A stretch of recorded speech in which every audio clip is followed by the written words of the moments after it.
ሰላም ህፃናት ከመይ ቀኒኹም ደሓን ደቐኒኹም ህፃናት ሎምን መፂና ኣለና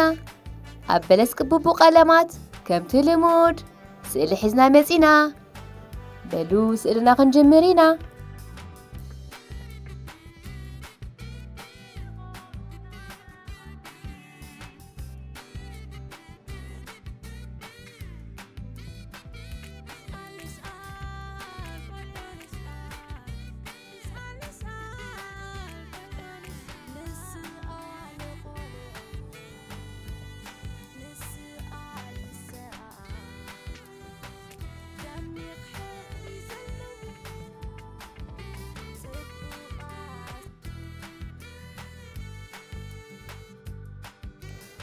ቅድሚ ስእልና ምጅማርና ግን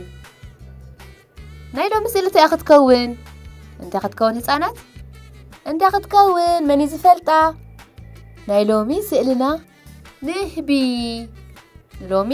ነቲ ምቁር መዓር ዝህበና እንስሳ ክንስእሎ ኢና ንህቢ በሉ ከምቲ ልሙድ ናውቲ መስኣሊና ሒዝና ንቀረብ ንጀምር ህፃናት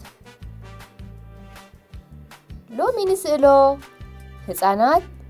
ንህቢ ክኸውን ንህቢ መዓር ምቁር መግቢ ዘዳሉ እንስሳ እዩ መህቦም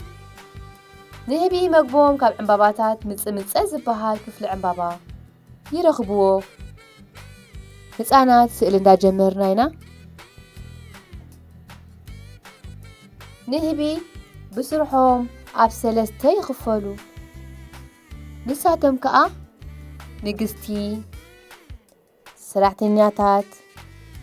እንዝራ ይበሃሉ ህፃናት ትስእሉ ዘለኹም ኣቀዲምና እንታይ ጌርና ፀኒሕና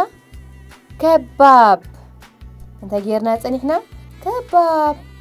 ምስታ ቀዲምና ዝገበርናያ ከባብ ክልተ መንገብገብ ክንገብረሉ ኢና ንፉዓት ህፃናት ኣናህብ ክሳብ 25 ኪሎ ሜትር ዝኸውን ኣብ ሰዓት ይነፍሩ ኣናህብ መግቦም ካበይ ይምእርሩ ኢለኩም ህፃናት ኣናህብ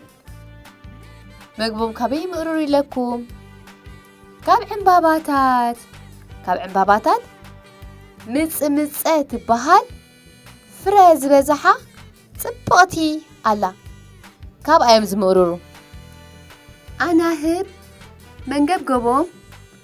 ክሳብ 200 ጊዜ ኣብ ሰከንድ ከንገብግብዎ ይኽእሉ እንዳሰኣልና ህፃናት እንዳሰኣልና ሕጂ እውን ከብዱ ንስኣሎ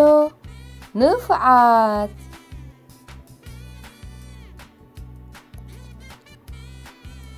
ኣብ ልዕሊ ገጹ ክልተ አንቴና ንግበረሉ ናብ ውሽጡ ከብዱ ሓሊፍና ድማ ሕንፃፅ ንግበር ኣብ ውሽጡ ገጹ እንታይ ክንስእለሉ ኢና ዓይኒ ንስኣለሉ ህፃናት እተን ኣብ ከብዱ ዘለዋ ህፃናት ሓሊፍና ነፀልመን ንፉዓት ህፃናት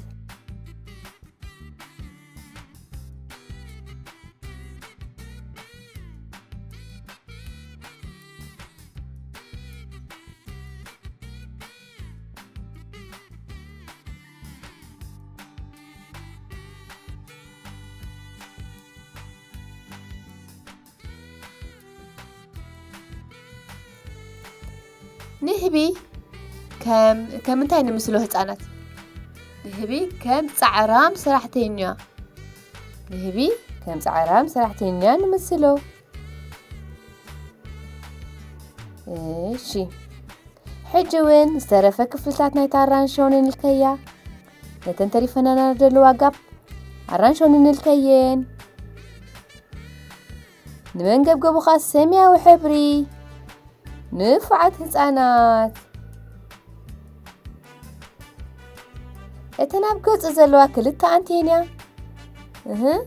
ጸሊም ንፉዓት ህፃናት በሉ ንህብና እዚኣ ትመስል ንህብና ዝመስል ኣሎ ንፉዓት ህፃናት ከምዚ ጌርኩም ደስ ኢልኩሞ ንፉዓት